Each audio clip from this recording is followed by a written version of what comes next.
குரு பகவான் காலச்சக்கரத்துக்கு 3ஆம் இடத்திலிருந்து 4ஆம் இடத்துக்கு செல்லக்கூடிய இந்த அற்புதமான குரு பெயர்ச்சி குரு பகவானுக்கு மிகவும் பிடித்த வீடு அப்படிங்கும்போது அது கடகராசி தான். கடகராசியில் தான் நம்முடைய குரு பகவான் என்ன பண்ணுறாரு, உச்சம் நிலையில் உட்காருகிறார். 12 ராசி நேயர்களுக்கும் என்னென்ன மாற்றங்கள் ஏற்பட போகுது, உங்களுடைய ராசியில் உங்களுக்கு என்ன விஷயம் கிடைக்க போகுது, என்னென்ன விஷயம்லாம் மிகப்பெரிய மாற்றத்தை கொடுக்க போகுது, எதிர்பார்த்த செயல்பாடுகள் எல்லாம் நடந்துருமா, எப்போ நடக்கும், எப்படி நடக்கும். ஸோ வீடியோ முழுமையாக பாருங்கள்.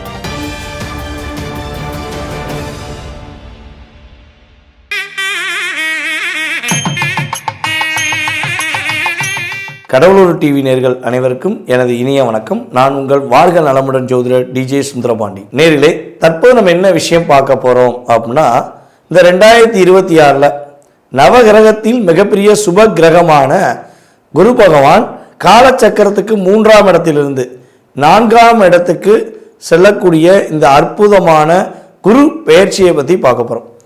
அது என்ன அற்புதமான குரு பெயர்ச்சி அப்படின்னா, பொதுவாகவே பார்த்திங்கன்னா ஒவ்வொரு ராசிக்கும் ஒரு வருடத்துக்கு ஒரு முறை குரு பகவான் நகர்ந்து செல்வார் என்பது உண்மை. சில நேரங்களில் அதிசாரமாக கொஞ்சம் வேகமாக போவார், அது வேறு விஷயம். ஆனால் இருந்தாலும் குரு பகவானுக்கு மிகவும் பிடித்த வீடு அப்படிங்கும்போது அது கடகராசி தான். கடகராசியில் தான் நம்முடைய குரு பகவான் என்ன பண்ணுறாரு, உச்சம் நிலையில் உட்காருகிறார். உச்சம்னா என்னது, தனக்கு பிடிச்ச வீட்டில் தான் நம்ம என்ன பண்ணுவோம், கொஞ்சம் அதிகாரம் செலுத்துவோம், ஒரு அதிகமாக அன்பு காட்டுவோம், கொஞ்சம் அக்கறை எடுத்துக்கிடுவோம். ஸோ இதெல்லாம் அதிகமாக எடுக்கக்கூடிய வீடு தான் நம்முடைய குரு பகவானுக்கு கடகராசி. ஸோ அப்படிப்பட்ட கடக ராசிக்குள்ள குரு பகவான் உள்ளே நுழைகின்ற இந்த அற்புதமான காலகட்டத்தில் 12 ராசி நேயர்களுக்கும் என்னென்ன மாற்றங்கள் ஏற்பட போகுது, உங்களுடைய ராசியில் உங்களுக்கு என்ன விஷயம் கிடைக்க போகுது, என்னென்ன விஷயம்லாம் மிகப்பெரிய மாற்றத்தை கொடுக்க போகுது, எதிர்பார்த்த செயல்பாடுகள் எல்லாம் நடந்துருமா, எப்போ நடக்கும், எப்படி நடக்கும் அப்படிங்கிற முழு விவரங்கள் கோச்சார கிரகங்கள் ரீதியான குரு பகவானை அடிப்படையாக கொண்டு உங்களுக்கு நான் எடுத்துகிட்டு வந்திருக்கேன். ஸோ வீடியோ முழுமையாக பாருங்கள், ஓகேவா? ஸோ வீடியோ முழுமையாக பாருங்கள். இது கோச்சார கிரகங்கள் ரீதியான பொது பலன். தனுசு ராசி அன்பர்களுக்கு குரு பகவான் ராசிக்கு 8ஆம் வீட்டுக்கு 7ஆம் இடத்திலிருந்து 8ஆம் வீட்டுக்கு கடக ராசிக்குள்ளே செல்லும் இந்த காலம் உங்களுடைய லைஃப்பில் என்ன ஒரு பெரிய மாற்றம் கிடைக்க போகுது அப்படின்னு பார்க்கணும். பொதுவாகவே பார்த்திங்கன்னா நீங்கள் ஒரு தனிமையில் இருக்க வேண்டிய ஒரு சூழ்நிலை கடந்த காலங்களில் நம்முடைய தனுசு ராசிக்காரங்க நிறைய கொடுமைகளை தனிமையில் சந்திச்சிங்க. சில தனுசு ராசி என்பவர்களுக்கு பொருளாதாரம் சார்ந்த விஷயங்களில் நிறைய போராட்டம்னா போராட்டம், உங்கள் வீட்டு போராட்டம், எங்கள் வீட்டு போராட்டம் அல்ல, ஏகப்பட்ட போராட்டம், தடுமாற்றம், போராட்டம், எல்லாத்துக்கும் பஞ்சமே கிடையாது. அப்படிங்கிற நிலைமையில் இருக்கக்கூடிய உங்களுடைய வாழ்க்கையில் உங்களுடைய ராசியின் அதிபதியான குரு பகவான் உங்களுடைய ராசிக்கு 8ஆம் வீட்டுக்கு போகிறார். பொதுவாகவே பார்த்திங்கன்னா எந்த கிரகங்களுக்கும் கிடைக்காத ஒரு ஆச்சரியம், ஒரு அதிசயம் குரு பகவானுக்கு மட்டும் உண்டு. ஏன்னா மற்ற கிரகங்கள்லாம் பார்த்திங்கன்னா 8ஆம் இடம் அப்படின்னோடனே அது மறைவு ஸ்தானம், அது வில்லங்க ஸ்தானம், அது பிரச்சனைக்குரிய ஸ்தானம் அப்படின்னு நம்ம சொல்லுவோம், ஓகேவா? சனி பகவானுக்கு மட்டும் விதிவிலக்கு உண்டு. அவர் ஆயுள்காரகனாக இருக்கிறதுனால 8க்கு போனால் அவர் ஆயுள்காரகன் 8ல் உட்காந்தா அது பாவகாரக நாஸ்தி கிடையாது, அது ஒரு பக்கம் வச்சுக்கலாம். ஆனால் இந்த கிரகமைப்பு ரீதியாக ராசியின் அடிப்படையில் இருக்கும்போது குரு பகவான் 8ஆம் வீட்டில் தான் என்ன பண்ணுறாரு, அவர் அங்கே மறைவில் அமர்ந்தாலும் வலிமை பெறுகிறார் என்பது உண்மை. உங்கள் ராசினால இப்போ தான் வலிமை அடைகிறார். ஒரு என்ன சொல்லணும்னா, பொதுவாகவே தனுசு ராசி என்பவர்களுக்கு ஒரு 3 வருடமோ அல்லது 10 வருடமோ அல்லது 12 வருடத்துக்கு நிறைய பிரச்சனையை சந்திச்சுக்கிட்டு இருக்கக்கூடிய நிலைமை இருந்திருந்தால், இப்போ குரு பகவான் உச்ச நிலைக்கு 12 வருஷத்துக்கு கழிச்சு உள்ளே வர, ஓகேவா?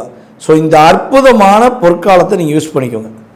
அவர் அவர் மறைவு ஸ்தானத்தில் அமர்ந்திருந்தார் அப்படின்னு ஒரு பக்கம் நம்ம வச்சுக்கிட்டாலும் அவர் உச்ச நிலையில் இருந்து உங்களுக்கு ஒரு பாதுகாப்பான ஒரு செக்யூரிட்டி கொடுக்க போகிறார்.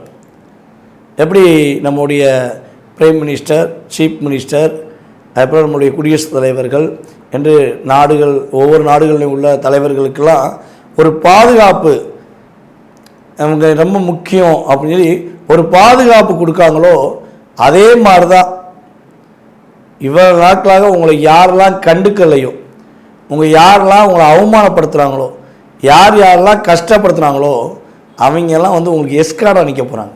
எழுதி வச்சுக்கோங்க. உங்களை புரிந்து கொள்ளாத உறவுகள் கூட உங்களை தேடி நீங்கள் எங்களுக்கு முக்கியங்க, நீங்கள் எங்களுக்கு முக்கியங்க, நான் உங்களுக்கு ஒரு பாதுகாப்பாக இருக்கேன் அப்படின்னு சொல்லக்கூடிய அளவுக்கு உங்கள் லைஃப்பில் பெரிய சேஞ்சிங் உண்டு. ஏன்னா தனுசு ராசிக்கு 2ஆம் வீடு மகரம், தனுசு ராசிக்கு 12ஆம் வீடு நம்முடைய விருச்சகம். ஸோ இந்த 2 ராசியுமே உங்களுடைய ராசிநாதன் பார்க்காரு.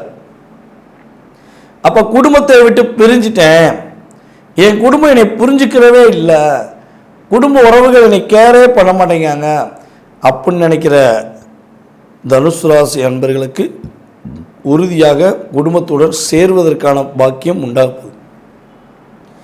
அப்புறம் ஆசிரியராக, பேராசிரியராக, ஒரு எந்த வேலையில் இருந்தாலும் பல பேருக்கு பாடம் கற்பித்த தனுசு ராசிக்கு இப்போ வேலை இல்லை. பல தனுசு ராசிக்காரர்களுக்கு மதிப்பும் இல்லை. அப்படிப்பட்ட சூழ்நிலையில் இந்த தடுமாற்றம் விலக போது உங்களுடைய வாக்கு பலிதம் சூப்பராக போகுது. ஓகேவா? இனிமேல் நீங்கள் சொன்னால் அந்த சொன்ன சொல்லுக்கு மரியாதை கிடைக்கும். நீங்கள் ஒரு வார்த்தை சொன்னீங்கன்னா அதை அப்படியே கேட்டு அப்படியே உட்காருவாங்க. அந்த அளவுக்கு உங்களுடைய லைஃப் ஸ்டைல் சேஞ்சஸ் ஆகப்படும். பணம் இருந்தால் 10 செய்யும், பணம் 10 செய்யும். பணம் இருந்தால் பந்தமெல்லாம் தேடி வரும் என்பது உண்மைதானே?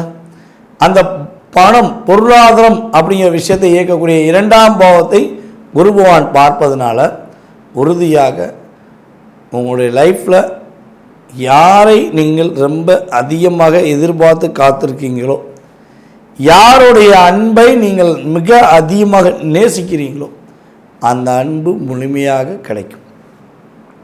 நீங்கள் சொல்லலாம், ஐயா பணத்துக்கு வர அன்பு நிலச்சிருக்குமா அப்படின்னு. எனக்கு புரியுது. நம்ம குடும்பஸ்தானமாக எடுத்துக்கிறோம், புரியுதா உங்களுக்கு? குடும்பஸ்தானமாக எடுத்துக்கிட்டோம்னா அந்த அன்பு நம்ம நிலச்சிருக்கும். ஓகேவா? ஸோ அந்த ஸ்தானம் வலிமை அடைவதனால சூப்பராக இருக்குது. பணத்தினால பல விஷயங்களில் உயர்ந்த நிலைக்கு போக முடிய நீங்கள் இப்போ ஒரு சரியான நிலையில் இல்லாமல், நிம்மதியை தூங்காமல், நிம்மதியை தூக்கத்தில் கூட நிம்மதி இல்லாமல் போராடக்கூடிய நிலைமை மாறப்போகுது. ஓகேவா? உங்களுக்கு தேவையான அளவுக்கு பொருளாதாரம் கண்டிப்பாக வரும்.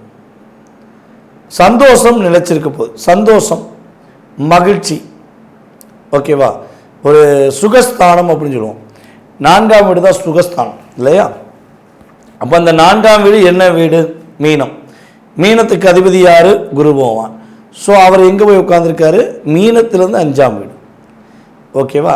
அப்போ அந்த கடகத்தில் இருக்க குரு மீன ராசிக்கு டைரெக்டாக சனி பகவான், மீன ராசியில் உட்காந்துருக்க சனி பகவானை தன்னுடைய 9ஆம் பார்வை மூலமாக பார்க்கறதுனால யார் யாருக்கெல்லாம் வண்டி வாகனம் ஆசை இருக்கோ வண்டி வாகனம் வாங்குவீங்க. யார் யாருக்கெல்லாம் வீடு கட்டணும் யோகம் இருக்கோ அவங்களாம் வீடு கட்டக்கூடிய யோகம் உண்டு. யார் யாருக்கெல்லாம் அம்மாவுடைய ஹெல்த்தில் நிறைய பிரச்சனை, போராட்டம், கஷ்டம் இருக்கோ அவங்களாம் கட்டாயமாக சரியாயிருவாங்க. அம்மாவுடைய ஹெல்த்தில் உள்ள பிரச்சனை சரியாயிரும். அதே போல் நம்முடைய தனுசு ராசி மாணவ செல்வங்கள் படிப்பில் சூப்பராக படிப்பீங்க. குழந்தைகளா சூப்பராக படிப்பீங்க. மேற்படிப்புக்காண்டி வெளிநாடு போய் படிக்கக்கூடிய யோகம்லாம் உங்களுக்கு இருக்குது. ஸோ யார் சொன்னாலும் கண்டுக்கிறாதீங்க. நீங்கள் உங்களுடைய மனசை ஒருநிலைப்படுத்துங்க. நீங்கள் வெளிநாட்டில் போய் படிக்கணுமா, வெளி மாநிலத்தில் போய் படிக்கணுமா, நீங்கள் என்ன கோர்ஸ் எடுக்க நினைக்கிறோம் அந்த கோர்ஸில் படிப்பீங்க. அதற்கான பாக்கியம் உண்டு. சுகஸ்தானம் வலிமை அடைகிறது. சந்தோஷம் நிலைச்சிருக்க போது இன்னல்களை விட்டு, துன்பங்களை விட்டு, அதாவது துயரங்களை விட்டு எல்லாத்தையும் விரட்டி அடித்து விட்டு நிம்மதி பெருமூச்சு விட்டு சிறப்பாக வாழக்கூடிய இந்த அற்புதமான குரு பயிற்சியானது உங்களுக்கு ஒரு குதூகலமான ஒரு குரு பயிற்சியாக இருந்து நிம்மதியான தூக்கத்தை கொடுக்கக்கூடிய பாக்கியமாக இருக்கப் போகிறது என்பது நிதர்சனமான உண்மை. கடவுள் அருள் டிவியை பார்த்தமைக்கு நன்றிகள். மேலும் இது போன்ற தகவல்களை தெரிந்து கொள்ள கடவுள் அருள் டிவியை சப்ஸ்கிரைப் செய்யுங்கள். மறக்காமல் பெல் ஐக்கானை கிளிக் செய்யுங்கள்.